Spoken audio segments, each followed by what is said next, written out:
So, I bring to your attention the thoughts that were born in my head after immersing myself in the world of book popular psychology. Don't buy a self-help book just because a famous author wrote it. Being an expert in one field does not mean knowing everything in the world.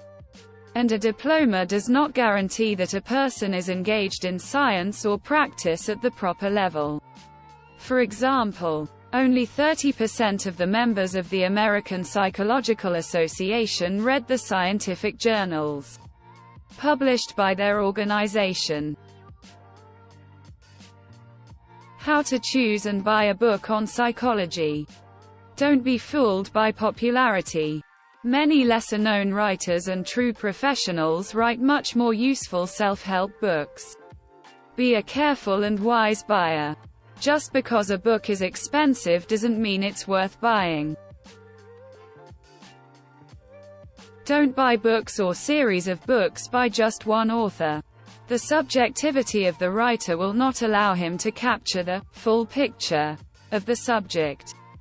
Choose psychologists according to the same criteria by which you choose a bank. Treat buying a new book or tutorial like buying a car. Study the treatise. Think about whether it is worth buying it. Consult with those who have already made such a purchase. Don't forget that popular psychology is a business. Authors and publishers aim for you to buy a book. Read it. Be convinced of the truth of what is written. And return to the bookstore for a sequel.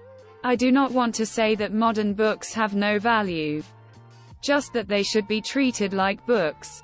And not like a virtual psychotherapist. Don't pick up a book on just one of your problems. The market dictates its own laws. And the book is usually devoted to a specific topic. But the world is multifaceted. And everything in it is interconnected. Don't believe the ads. If everything it said were true, then each book could be considered exclusive and innovative. Fact. Many critics know each other and write annotations based on the words of colleagues. Sometimes without even reading the work itself. Write in the store. Look at the end of the book.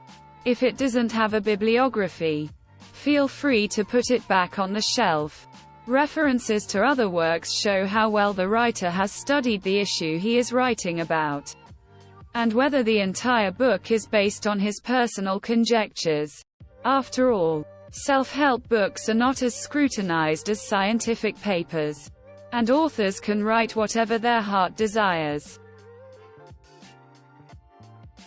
Don't buy a book just because it's a bestseller. There is no legal term that gives an exact definition of this word. Be suspicious. Very suspicious. Of the numbers in the titles of books. Numbers that measure steps. Or obstacles to a good life are a good marketing ploy. But life does not lend itself to such calculations. 15 years after the publication of 15 million copies of The 7 Habits of Highly Effective People, author Stephen Covey says he has found an eighth habit in the third dimension. Beware of fan clubs of this or that writer, in their veneration of an idol. They can give biased information. Find a disinterested person. Let a friend read this book and ask his opinion. Do not accept the answer as an indisputable truth, but think about it before implementing the declared program. Get an introductory psychology course. Find the name of your problem. Read a summary of it. Write down the names of researchers who specialize in the field. And look up their bibliography. I hope that's how you work through this book as well. Then step into the library and find these works. Don't be tempted by the new approach to exemplary living. The idea of self-help originated 3,500 years ago in ancient Egypt and ancient Greece. All modern approaches only offer lighter versions of the old ones. But a comparison of the classic treatises of the past and the present will give you food for thought. Do not confuse psychiatric counseling and training with popular psychology. Most popular psychologists offer the public their own views on the problem, without any scientific justification.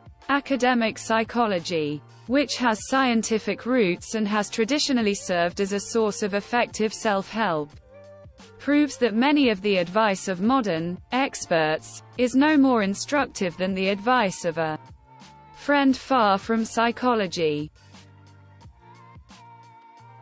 Read next. How to choose psychology books. Part 2.